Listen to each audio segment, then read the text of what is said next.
MM2H Malaysia My Second Home is an initiative by the government of Malaysia which was set up in 2002 to attract foreigners to purchase property and reside in Malaysia and to stay on a long-term basis. However, it was temporarily frozen in August 2020 to enable the Home Ministry and the Ministry of Tourism, Arts and Culture to study and review the program comprehensively. So MM2H is set to be reactivated in October with improvements to policies and applications to regenerate the country's economy. Hi everyone, my name is Yuan Fan from iProperty Fund. So today I'll be doing a quick overview on the new MM2H program. Before we continue, I'll leave a link in the description below for those of you who want to read more about the new changes in this MM2H program.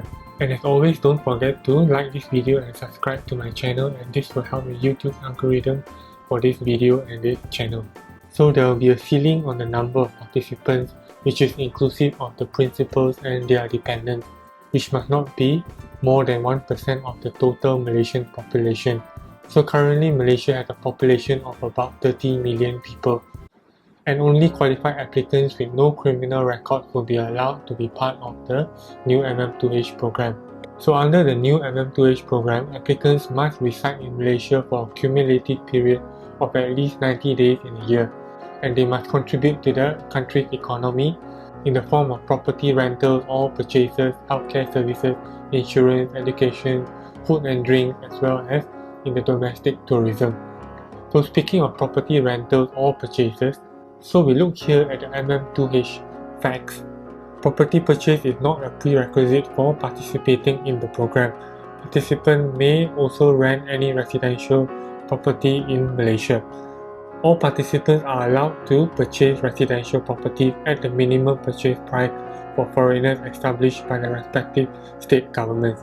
Land is a state matter, and it is important to check the state laws before making any commitment, as the minimum purchase price is not standardized between the states.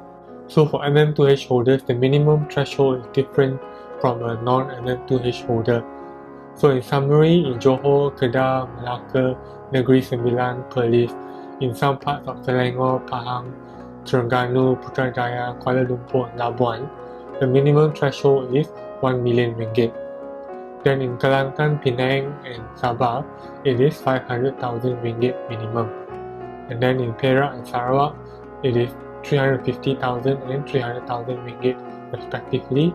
Then it is 2 million ringgit minimum in Zone 1 in Selangor. So going back to the new MM2H program, so under the new program, participants must prove that they have 40,000 ringgit in their offshore income compared to previously in the old program with 10,000 ringgit.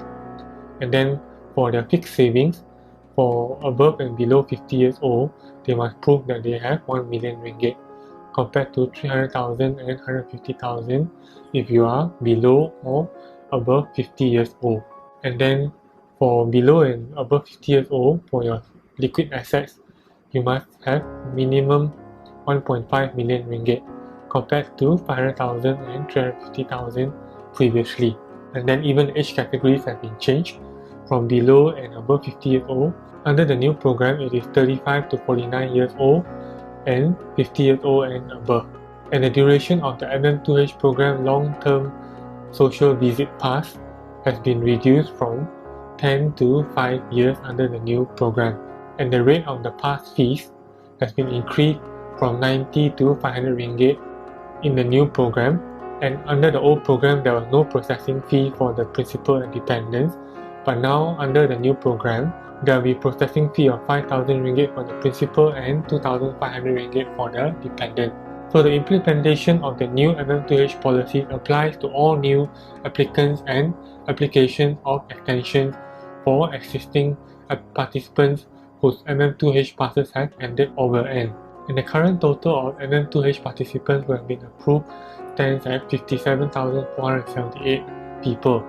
This is including of dependents of MM2H pass holders.